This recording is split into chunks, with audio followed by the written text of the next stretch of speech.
হলুদ করে দিচ্ছি হওয়ার জন্য দিয়ে মাছ বড় হয় মাছ রান্না করতেছি। এই যে আমি পেঁয়াজ বাটা দিচ্ছি রান্না করার জন্য। আমার ওজন মতন আমি মশলা দিচ্ছি। আপনারা যদি ভালো লাগে আপনারা আপনার মতো দেবেন। এবারে আমি জিরা বাটা দেবো, রসুন বাটা দেবো, রসুন রসুন বাটা দিচ্ছি। ও আমার পরিমাণ মতো করে আমি দিচ্ছি, আমি কোনো মাপ করে দিচ্ছি না।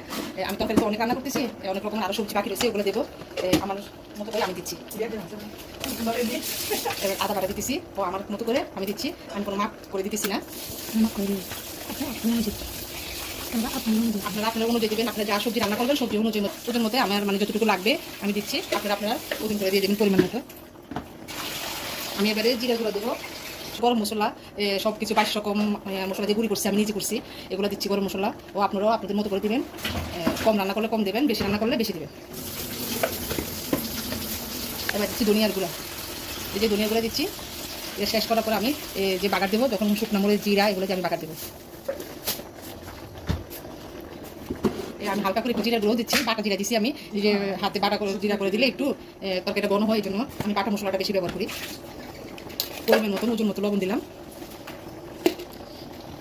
সিমিট, তারপরে বুটের ডাল, মুগের ডাল সবগুলো আমি দিচ্ছি। সিমিট দিচ্ছি, মুগের ডাল, তারপরে বুটের ডাল, আবার মশারি ডালও দেবো, সব ডাল আমি একসাথে করে দিচ্ছি।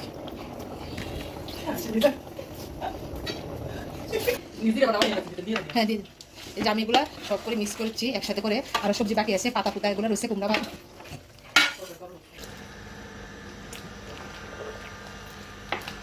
আমি সবজি বাগার জন্য দেওয়ার জন্য শুকনো মরিচ একটু দিচ্ছি, শুকনো মরিচগুলো একটু ভাজা ভাজা করে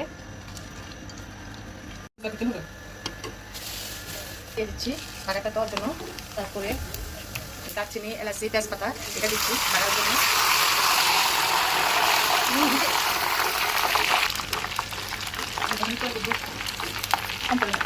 তারপরে দিয়ে দেবো, রসুন দিয়ে দেবো বাটার জন্য, পেঁয়াজ দিয়ে দেবো, পেঁয়াজ কুচি রসুন কুচি। দাঁড়ান ঠিক আছে। এখন আমি যে বাটাটা হয়ে গেছে এটা দিয়ে দিলাম দাঁড়িয়ে না সবজিটা বাটা দিয়ে দিচ্ছি। দেখুন কি সুন্দর একটা কালার আসছে।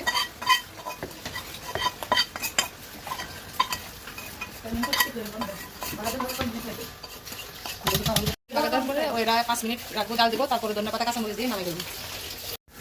এই যে আমি এখন দিয়ে দিচ্ছি, ওটা বড় বসে উঠেছে, এখন ওটা দিয়ে দিচ্ছি।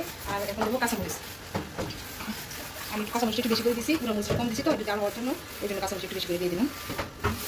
হবে ধনেপাতা দিয়ে নামিয়ে ফেলবো। আমার হাঁস রান্না হয়ে গেছে।